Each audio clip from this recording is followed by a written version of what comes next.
Ford Mustang Mach-E review. What is it? Ford's first fully-fledged electric car. And that makes it very important indeed. You won't find a Ford badge on it anywhere. We'll come on to discuss what that means further on, but for now let's dig into it a bit. Firstly, some facts. Built on an all-new platform, it's available with either a 75 standard range or 98 kWh extended range battery, and with either a single motor, rear-wheel drive, or twin motor, all-wheel drive layout. Claimed range is up to 372 miles, making it one of the longest-haul electric cars around. The entry-level car weighs just under 2 tons and has 265 brake horsepower, while the most potent GT version, capable of 0 to 62 miles per hour in 3.7 seconds, has 480 brake horsepower. How much does it cost?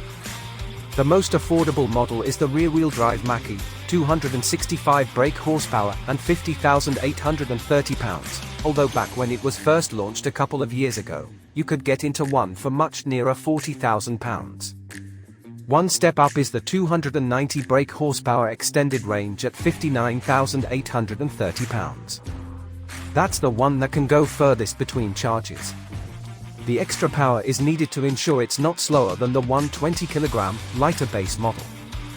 Then we have the dual motor or iteration, where once you could pair this with the smaller battery and 265 brake horsepower for £49,650, you can currently only have the longer range version with 346 brake horsepower, 351 miles of range and a price tag of £65,405.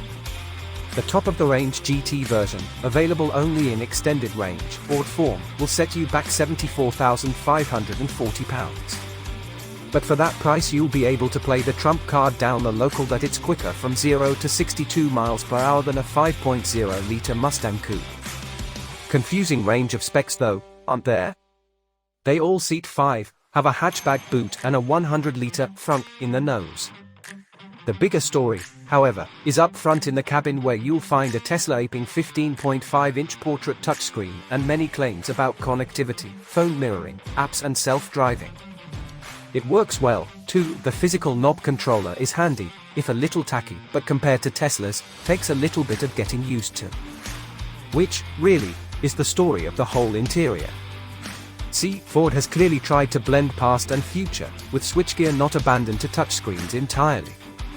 And indeed in some cases, nicked from other Ford models, in the case of the column stalks, from the Fiesta, RIP. Ford has clearly been busy with the sketchpad, but the materials and quality are just so. It feels decidedly American in comparison to its European counterparts. And given that this is now a £50k plus car, some might feel Ford could have done better. But, is it a Mustang?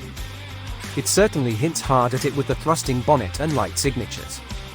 But this is badge engineering. It doesn't feel or drive like a V8 Mustang in any way.